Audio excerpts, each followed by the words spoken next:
Good morning students, this is Tavinder Singh and this is our next video. Today's topic is elasticity of demand. We have already studied about demand and now we will study about the elasticity of demand. So what is law of demand? पहले हम लोग ये study करते हैं. Law of demand basically हमें ये बताता है, it states that inverse relationship between the price and quantity demand. That means if price increases, the quantity demand will decrease. But by how much? We don't know. So to calculate the amount by which a price increase and how much it affects the demand of a particular product, we should know its elasticity. That means कि अगर हमें किसी product की range पकड़नी है कि वो कितने परसेंटेज से कम होगा अगर प्राइस कितने परसेंट से बढ़े, लाइक प्राइस 10% से बढ़े तो क्वांटिटी में कितने परसेंट का फॉल आएगा, ये पता करने के लिए हम लोग को उसकी इलास्टिसिटी जरूर मालूम होनी चाहिए. तो इलास्टिसिटी ऑफ डिमांड हम लोग को पढ़ेंगे. So elasticity क्या है? It is a degree of responsiveness of percentage change in quantity demand to the percentage change in price. Means अगर हम बात करें कि ED का अगर फॉर्मूला की बात करें तो ED is equals to percentage change in quantity demand divided by percentage change in price. Means price की वजह से क्वांटिटी डिमांड में कितना चेंज आ रहा है. तो अगर हमें percentage change in quantity demand अगर नंबर में फॉर्मूला दिया है तो हम डायरेक्टली निकाल लेंगे. लेकिन अगर नंबर में फॉर्मूला नहीं दिया, न्यूमेरिकल फॉर्म परसेंटेज में फॉर्मूला नहीं दिया, नंबर्स में वैल्यूज दिए, लाइक अगर ये होता 20% से ये और 10 तो हमारी इलास्टिसिटी कितनी आती 2. बट अगर न्यूमेरिकल फॉर्म में नहीं दिया तो क्या करेंगे, तो हम इसको परसेंटेज में कन्वर्ट करेंगे. लाइक हमने बोला कि प्राइस अगर 10 से 20 है और इसका हमें परसेंटेज निकालना है, तो percentage change in price, delta means change in price निकालने के लिए फॉर्मूला होता है change in price upon original price into 100. ठीक है, तो चेंज इन प्राइस कैसे निकालते हैं, P1 minus P0 that is new price minus old price. तो न्यू प्राइस 20 है, ओल्ड प्राइस 10 है, 20 माइनस 10 दैट इज 10. फॉर्मूले में पुट कर देंगे परसेंटेज चेंज इन प्राइस के, तो 10 अपॉन ओरिजिनल प्राइस कितना है 10, वो भी इनटू 100. तो प्राइस कितने परसेंट से चेंज हो रहा है 100% से. ठीक है, तो मेरा कहने का मतलब है कि अगर आपको परसेंटेज चेंज इन प्राइस निकालना है तो फॉर्मूला होता है delta P upon delta Q, और अगर आपको परसेंटेज चेंज इन क्वांटिटी निकालना है तो फॉर्मूला होता है delta Q upon Q into Q0 into 100. Q0 means initial price. हम यहाँ पे फॉर्मूला भी लिख दे रहे हैं, आप देख लीजिएगा.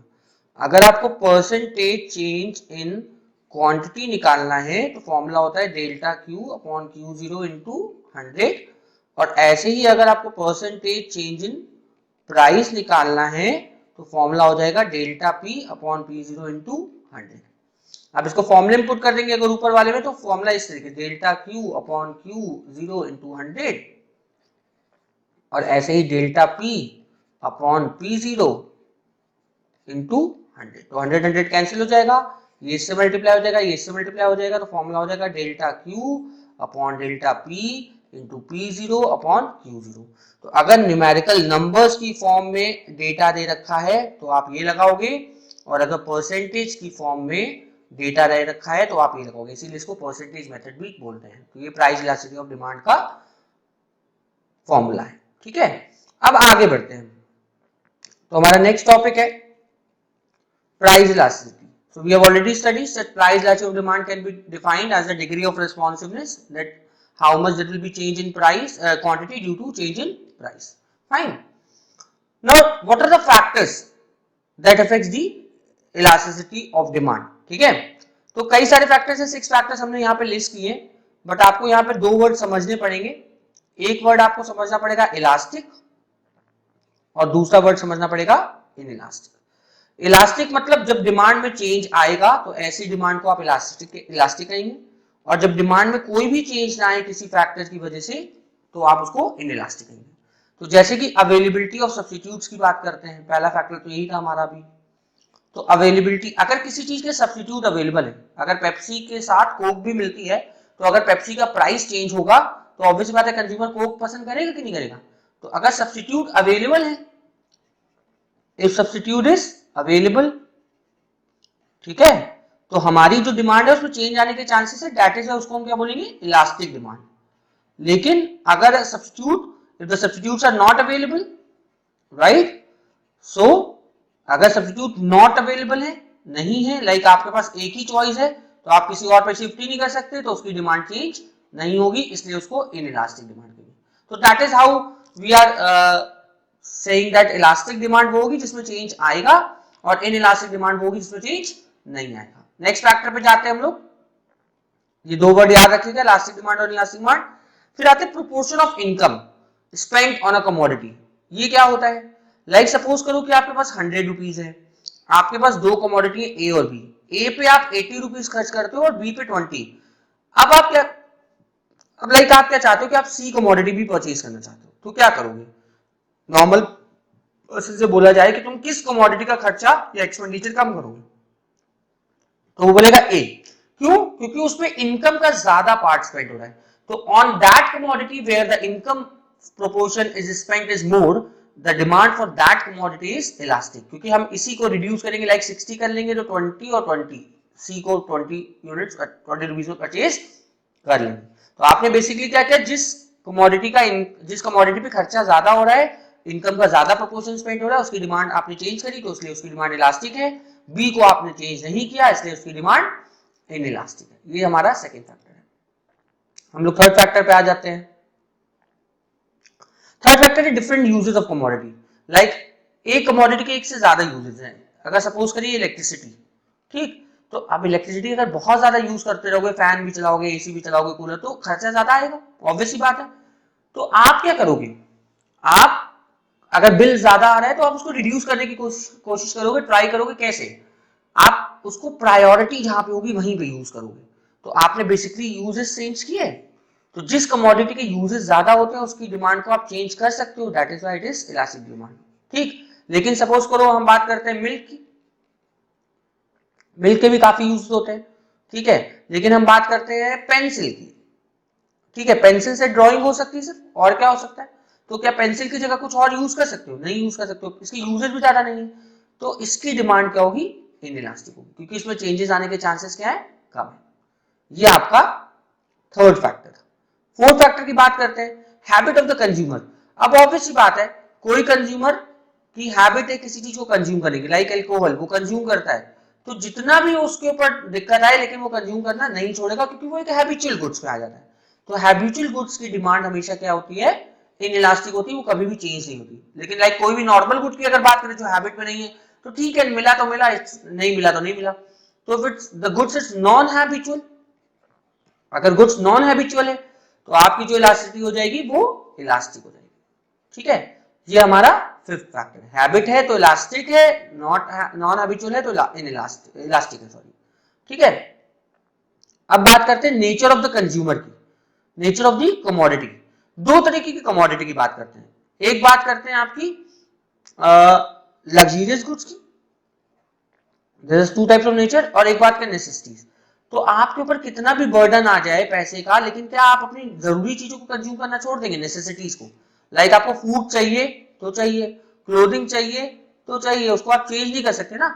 तो नेसेसिटीज की डिमांड में कभी भी चेंज नहीं आता, इसलिए that demand is known as inelastic demand. Necessities की डिमांड हमेशा इनइलास्टिक होगी। बट लग्जरीज में क्या है कि पैसे नहीं है, कम पड़ जा रहे हैं, तो चलो ठीक है अभी नहीं कल खरीद लेंगे। एसी में जैसे मान लो एसी लेना है, कुछ पैसे कम पड़ जा रहे हैं, कार लेनी है तो कुछ पैसे कम पड़ जा रहे हैं, तो अभी आज नहीं आप एक महीने बाद ले लोगे।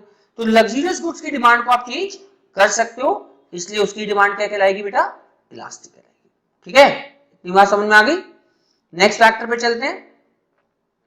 नेक्स्ट फैक्टर आपका पोस्टपोनमेंट ऑफ यूज। ये भी सेम चीज है, अगर किसी की डिमांड को पोस्टपोन कर सकते हो, मतलब चांसेस है कि कल खरीद लो, तो चेंज कर रहे हो ना डिमांड को, तो पोस्टपोनमेंट है, तो दैट अगर पोस्टपोन कर सकते हो तो उस डिमांड को आप क्या बोलोगे, इलास्टिक। लेकिन लाइक मेडिसिन के केस में, किसी का ऑपरेशन है, मेडिसिन लेनी ही लेनी है, तो आप इसकी डिमांड को पोस्टपोन नहीं कर सकते, तो इस गुड्स की डिमांड क्या कहलाएगी, इनइलास्टिक। तो जिस गुड्स की डिमांड को आप पोस्टपोन कर सकते हो वो इलास्टिक डिमांड कहलाएगी, जिसकी पोस्टपोन नहीं कर सकते उसको इनइलास्टिक बोलोगे। क्लियर, बात समझ में आ गई। अब हमारा नेक्स्ट टॉपिक है degrees of price elasticity of demand, ठीक है। सो डिग्रीज, देयर आर 5 कैटेगरीज जिसमें प्राइस इलास्टिसिटी को डिस्ट्रीब्यूट करा गया है। पहली कैटेगरी आती है unitary elastic demand. Unitary elastic demand क्या है? जहां पे परसेंटेज चेंज इन प्राइस, जहां पे percentage change in price is equal to percentage change in demand. तो जहां पे इक्वल चेंज आएगा वो यूनिटरी, लाइक 10% से अगर प्राइस बढ़ रहा है तो क्वांटिटी भी 10% से क्या हो रही है? कम हो रही है। शेड्यूल के अकॉर्डिंग अगर आप समझना चाहते हो तो आप ऐसे समझ लो, प्राइस 10 से 20 हो गया और क्वांटिटी डिमांड 20 से 10 हो गई, तो ये 10% का आपका प्राइस आ रहा है और हमने ये वैल्यूज परसेंटेज में लिए और ये 10% आपका फॉल आ रहा है। फॉर्मूला लगाएंगे अगर तो percentage change in quantity demand upon percentage change in price था, तो क्वांटिटी डिमांड का परसेंटेज ऊपर, प्राइस का परसेंटेज नीचे। आंसर कितना है? 1। तो आपकी यूनिटरी इलास्टिक क्या होगी? 1। इसका ग्राफ इस तरीके से बनेगा, देखो इक्वल चेंज आ रहा है, एम से एन का जो गैप है देखो वो इक्वल है और पी और टी का गैप भी इक्वल है, तो ये आपका यूनिटरी इलास्टिक डिमांड हो जाएगा। ठीक है, तो जहां पे भी इक्वल चेंज आएगा उसकी डिमांड को हम क्या बोलेंगे? Unitary elastic demand. अब रिलेटिवली इलास्टिक यानी कि more than unitary elastic, ED is equal to greater than 1 का साइन बना हुआ आपने देखा होगा ग्राफ में। तो जहां पे मोर देन यूनिटरी मतलब डिमांड में चेंजेस आने के चांसेस ज्यादा है।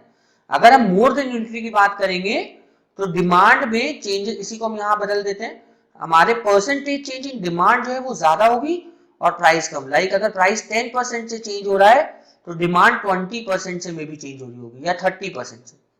ठीक है, 20% से कम हो रही है तो आपका डेटा भी बदल जाएगा। शेड्यूल में यहाँ पे 10 से 20 10% का चेंज है, यहां हो जाएगा बेटा 30 से 10। क्या हो जाएगा? एक मिनट, यहां हो जाएगा 30 से 10। ठीक, तो 30 से 10 में कितना चेंज आ गया? 20% का। Percentage change in quantity demand ऊपर, प्राइस नीचे, 20/10 हमारा आंसर क्या आएगा? 2, यानी कि इट इज ग्रेटर देन 1। तो इसका जो ग्राफ आएगा, अगर हम आपको प्लॉट करके समझाएं तो ये भी समझ लो। तो 10 दिस इज आपका ये y एक्सिस, ये o, ये x एक्सिस, यहाँ पे क्वांटिटी डिमांड प्लॉट करते हैं, यहाँ पे प्राइस प्लॉट करते हैं। हम आपको एक प्लॉट करके बता रहे हैं, आप बाकी देख लीजिएगा। तो 10, 20 और 30 ये डिमांड हो गई, लाइक 10, 20 और 30। तो 10 पे देखो डिमांड कितनी? 30, तो 10 पे हमारा एक पॉइंट ये लगेगा, ऑब्वियस सी बात है। ठीक, और 20 पे कितना है? 10, तो एक प्लॉट। तो ये जो ग्राफ होगा थोड़ा रिलेटिवली फ्लैटर बनेगा, ये जो ग्राफ होगा थोड़ा सा फ्लैटर बनेगा। तो जिसकी इलास्टिसिटी ग्रेटर होगी उसका डिमांड कर्व क्या होगा? फ्लैटर होगा, जितना ज्यादा इलास्टिक। तो मोर देन मतलब डिमांड में चेंज आने के चांसेस ज्यादा है और प्राइस में चेंजेस आने के चांसेस कम है। ऐसे ही लेस देन यूनिटरी होता है। लेस देन यूनिटरी में उल्टा हो जाएगा कि परसेंटेज चेंज इन प्राइस जो है वो आपका ज्यादा होगा और percentage change in quantity demand जो है, मतलब यहाँ पे क्वांटिटी में चेंज कम आएगा।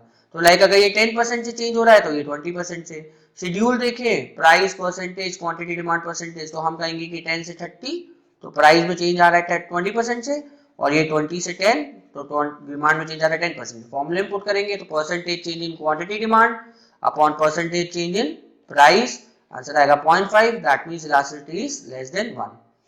उसका जो ग्राफ था वो फ्लैटर था, इसका ग्राफ जो होगा वो स्टीपर बनेगा। आपको ऐसे भी दिखा देते हैं, देखो ये है, ये प्राइस है, थोड़ा सा सही कर लेते हैं इसको ग्राफ को। ठीक है, तो ये आपका स्टीपर इस तरीके से ग्राफ बनेगा। प्राइस हल्का सा भी चेंज होगा, मतलब डिमांड में ज्यादा चेंज, प्राइस ज्यादा चेंज होगा तब जाके डिमांड में चेंज आपको। तो ये गैप ज्यादा, ये गैप कम है ना। तो ये इसका ग्राफ स्टीपर होगा लेस देन वाले का। ठीक है, अब बात करते हैं परफेक्टली इलास्टिक की। ये आपका फ्लैटर कर्व है मोर देन यूनिटरी का, ऐसे ही ये इनइलास्टिक है, स्टीपर कर्व है। यही मैंने आपको समझाया कि यहाँ पे डिमांड में चेंज कम आएगा, प्राइस में ज्यादा चेंज आएगा। अब आते हैं परफेक्टली इलास्टिक में। परफेक्टली इलास्टिक की अगर हम बात करें तो परफेक्टली इलास्टिक सिर्फ डिमांड में चेंज आ रहा है। परफेक्टली मतलब एक ही में चेंज आ रहा है, तो जहां पे when only demand will change, है ना, प्राइस में नो चेंज, प्राइस में कोई भी चेंज नहीं आएगा, तो ऐसी डिमांड को आप परफेक्टली इलास्टिक डिमांड कहते हैं। लाइक प्राइस आपका 10 और 10 कांस्टेंट है, 0% का चेंज, क्वांटिटी डिमांड आपकी 20 से 10 हो गई, 10% का चेंज। फॉर्मूले में पुट करेंगे तो ED is equal to percentage change in quantity demand upon percentage change in price, तो आपकी ये जो इलास्टिसिटी होगी इन्फिनिटी होगी। और आपका ग्राफ कैसे बनेगा?